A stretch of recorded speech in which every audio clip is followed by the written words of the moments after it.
The old tenants had been booted from the rental, so it was time to get the place washed and scrubbed. The house, a tiny two-bedroom beige post-war cottage tucked on a residential street corner in Missoula, Mont., was an empty eyesore last September. The tenants were dirty, a neighbor would later grumble to NBC Montana. It was an unkempt house. The yard was a mess. The property owner brought in a professional cleaner to tackle the job, including a significant amount of miscellaneous items that had been left by the evicted renter, according to a search warrant application later filed with the local courts. On September 27, the crew arrived and worked through the house's 896 square feet and the backyard, where a weather-roughened two-car garage and shed stood.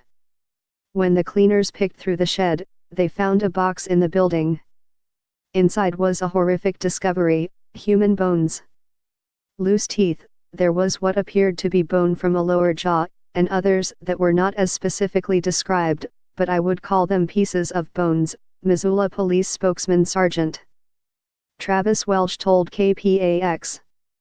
There were also rocks in this box. A laboratory analysis added a layer of tragedy to the find. Not only were the remains recent, they belonged to 3 children, one between the ages of 5 and 8, one between 6 and 10, and the third between 2 and 4 years old.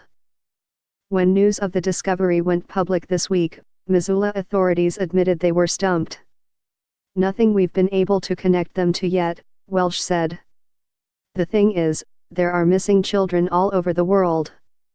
And the thing is, we don't know that this particular case is isolated to the city of Missoula. But 1,800 miles away in a small Michigan town, the discovery out west sparked a mix of alarm and hope.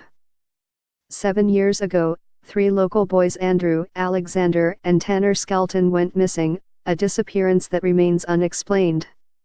This week, however, Michigan authorities announced they were working with Missoula police to see whether there is a connection between the bones and the missing boys. Further forensic testing has been requested by police in Montana that may provide more answers, the Michigan State Police said Thursday night in a statement, MLive.com reported.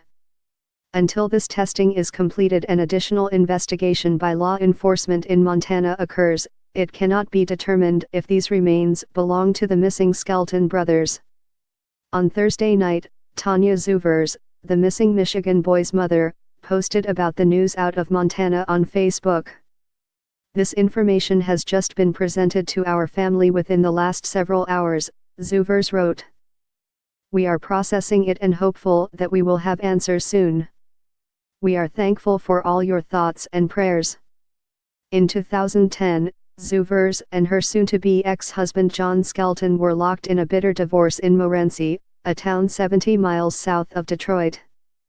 Although Zuvers had full custody of 9-year-old Andrew, 7-year-old Alex and 5-year-old Tanner, she handed over the children to their father for Thanksgiving, the Associated Press reported. When Skelton did not return the children the next day, Zuvers called the police.